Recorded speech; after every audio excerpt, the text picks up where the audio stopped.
What is good, YouTube? Just moved my desk, almost knocked over my mirror. But what is good, YouTube? Fernando here. I'm back with another video. Now today I actually want to talk about how to thrift. Now I know a lot of you guys always tell me, Fernando, you look homeless, you only own 2 t-shirts, your style sucks, your videos are boring. Boring. Fernando, you keep on yelling, Fernando, stop clapping your hands. Now all those comments did get to my head. I'm pissed off. That is why I'm calming myself down with a nice coffee and a nice candle. And of course, my Supreme toothbrush. Now, okay, back to the actual point of the video, back to why you clicked, and back to why you subscribed. A lot of you guys tell me that I buy too much vintage clothes. Now, I personally do actually prefer vintage clothing. I feel like vintage clothing can actually suit most people the best, and typically any person with all different types of tastes and styles can find something that they will like. So that is why I actually like thrifting a lot. Everything I got came from a leak. Ice on all my watches on a sheet. Now usually before I go thrifting, I typically have an idea of what I want to buy. So for example, when I actually thrifted this t-shirt, I went in expecting to find some long sleeves and actually came home with 3. Now one of the other ones I actually bought and it did come ripped, so I only got 1 wear out of it. Usually when I go thrifting, as I said, I have an idea of what I want, and then once I'm actually in the store, I pretty much just brought in an idea, because there has been times where I'm too specific on what I want and then I end up coming home empty-handed. Now don't let that get to your head. That has brought me down in the past. So usually what I do, I'll pretty much be like, okay, I want some long sleeves, I want a graphic t-shirt, maybe a flannel, maybe a jacket, a hoodie, anything as far as that goes. And then I'll go in, very open-minded, not really expecting to find anything, and that's usually when I do the best. Whooped up water on my wrist, ain't from my feet. Now after I have an idea of what I want and before I actually head out, I usually research, especially if I'm in a newer area. Like in this past summer I was in New York, and actually right now I'm in LA, and I don't really know too many thrift stores near me. So I'll actually go on Yelp, Maps, or Google, and I'll just search thrift store, Goodwill, or Salvation Army, and then after that I'll kind of make like a quick little note in my head of which one's closest and whether I want to start far and come home, or if I want to generically go further and further. Now typically in my head, I know this is weird, but I usually go to the furthest one first, so that way I just keep coming back home slowly rather than going further and further. Then I get tired and I just give up. And then usually after I get a general idea of what the stores near me are like, that is when I'll actually branch out and I'll go to areas I don't typically hit. So for example, in New York, I did live in Soho, so I did go to some of the shops that are close to me. So that was like a Salvation Army, an actual Goodwill, and a few other more like higher price stores. Now after that, I kind of got sick of them, so I did go to kind of like the Midtown area. So I typically just kept going further and further, looking for what were my personal favorite vintage stores. Those are the ones that I found to be the most promising. Now in LA, I'm actually really clueless as far as thrift stores go. And yesterday I actually found one of the better Goodwills near me. I wasn't sure if I was making sense there, so I thought I'd bring you guys along. We're here at the Fire Goodwill, got a large selection. We'll go see if we can find anything. Really excited to find some good stuff. Dad trend. Looking through some tees right now. Trying to find a long sleeve because this one got a little bit of a nut stain. Right on the last day of No Nut November. These are all boring. Looking for a beefy, oh! Found a bit of a beefy tee. Not a huge fan of this graphic. Oh, got a Palace Trifork on there. Palace definitely has resale. Palace at the Thrift. Got some nice little checkered Vans. Might have to try these on.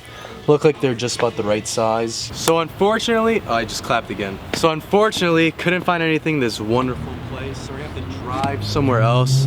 Hopefully find another thrift store nearby. Gonna hop on the Maps app and find a store that's about 5 minutes away, maybe, if we're lucky. Salvation Army. The process. So, got lucky. About 5 minutes away, got a Crossroads Trading Co. So we got unlucky at the Goodwill, so we drove to this Crossroads Trading Co. I found some good stuff here in the past, so maybe we can get lucky again. This is pretty huge. We're filming. Good zip. Yeah. Not bad. Might have to grab this. This is my great grandfather right here. Gonna need to grab this. Ben had the clout. Cool, then 20%. Good purchase, Fernando. Huh? Good purchase. Yeah, dude. That's successful. Got another t-shirt so you guys can stop complaining about my tees. Came from a league. Okay, so we got this vintage t-shirt at Crossroads. This is pretty much the only thing I could find. There were some good pants, but I don't really need pants right now. So I got this t-shirt, runs pretty true to size, tried it on in store, fits great. Size large, I always go true to size on vintage tees. But you can go wrong sometimes because a lot of vintage tees are usually shrunk, so if you get unlucky, you can always resell it. I highly recommend Depop. That's usually what I do with a lot of the t-shirts a lot of the t-shirts I end up not liking the fit of, I end up just selling. So if I ever get sick of this one, which who knows, might happen, might end up just posting on my Depop. So anyways, that's a tip. We'll go to the rest of the video. So after that, I'll probably just keep on going to different areas and try and find better and better thrift stores. Another tip is once you actually find the clothing items, this is something that I actually really struggle with.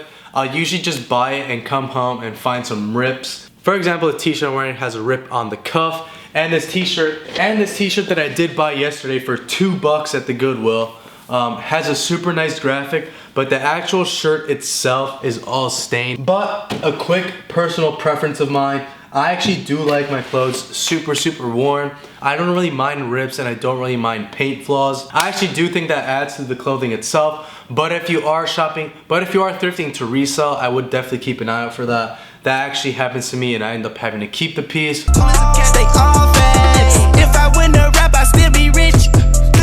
Now, as far as thrifting goes, I would say that there are 3 types of thrifting. There's a casual thrifting where you're just keeping a casual eye out, see if you find anything, and typically just go with a friend, have a good time, chill, hang out, and then just maybe buy clothes, maybe you'll strike out.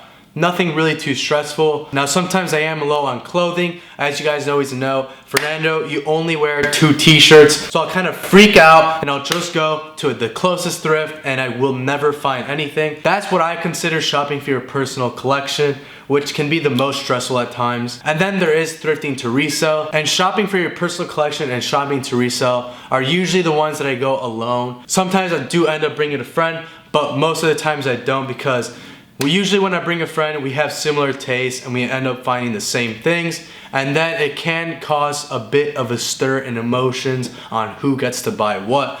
So I definitely recommend going alone and then just finding stuff for your own and then reselling what doesn't fit. Last night I stole it, got the cruising it. But a quick tip if you're trying to resell, I would definitely get to know your vintage brands. Just off the top of my head, the ones that are the most resellable would be Polo Sport, Old Nautica, Old Tommy Hilfiger, Champion, Kappa, sportswear brands like that. Brands like that usually have better resale unless you happen to find a vintage band tee. I know they're a bit of a meme, but they do have pretty healthy resale if you're looking to make some money. But these types of vintage clothes and brands are usually the hardest to find, but that is why they have a bigger markup. But as far as vintage shopping goes, if you buy a t-shirt for $2, you'll at least be able to make 15 bucks on it. Pretty good resale, so if you are a younger kid out there, this is a good way to make money off the culture if you want to appropriate it, as I got claimed to do. But anyway, those are my tips for thrifting. I hope I didn't really ramble too much. Hopefully I didn't confuse anyone, and I hope that this did help you. Now, if it didn't, and if you still have any questions, be sure to leave them in the comment section down below. Thank you guys so much for watching this video. I'll see you guys in the next one. Peace. If I win the rap, I still be rich. If I had a shit, I still be lit. If I fuck these hoes, then now I'm tripping.